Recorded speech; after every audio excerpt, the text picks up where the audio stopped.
అందరికీ హాయ్ అండి. ఈరోజు మన రెసిపీ వచ్చేసి మంచి రుచికరమైన పచ్చడండి. పచ్చడి అన్నము, చపాతీ, జొన్న రొట్టె, రాగి సంకటి, ఇడ్లీ, దోస ఎందులోనైనా మంచి కాంబినేషన్ అండి. ఈ పచ్చడి ఎలా చేయాలో చూద్దాము. ముందుగా మనం ముల్లంగీలు పైన చెక్కంతా తీసేసుకోవాలండి. చెక్కంతా తీసేసి చిన్న ముక్కలుగా కట్ చేసుకోవాలి. ఇప్పుడు స్టవ్ పై కడాయి వేడెక్కాక ఒక 2 టేబుల్ స్పూన్ల ఆయిలు, ఒక టేబుల్ స్పూన్ మినప్పప్పు, ఒక టేబుల్ స్పూన్ శనగపప్పు, తినే కారాన్ని బట్టి ఎండుమిర్చిలు వేసుకోవాలి.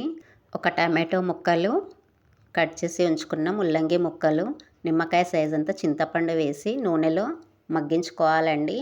అలాగే ఒక పెద్ద సైజు ఉల్లిపాయ ముక్కలు, 9 వెల్లుల్లి రెబ్బలు కూడా వేసి పచ్చివాసన పోయే వరకు ముల్లంగీలు ఆయిల్లో వేయించుకోవాలి.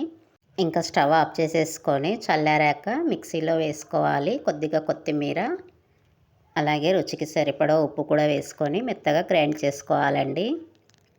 ఇలా గ్రైండ్ చేసుకున్నాక కడాయి పెట్టేసి 2 టేబుల్ స్పూన్ల ఆయిలు, కొద్దిగా ఆవాలు, కొద్దిగా జీలకర్ర, గుప్పెడు కరివేపాకు, ఒక ఎండుమిర్చి వేసి తాలింపు వేగాక పచ్చడి మొత్తం కలిపేసుకోవాలి. పచ్చడి అంతా కలిపేశాక స్టవ్ ఆఫ్ చేసేసుకోవడమేనండి. ఇంతేనండి ముల్లంగి పచ్చడి. బాయ్ అండి.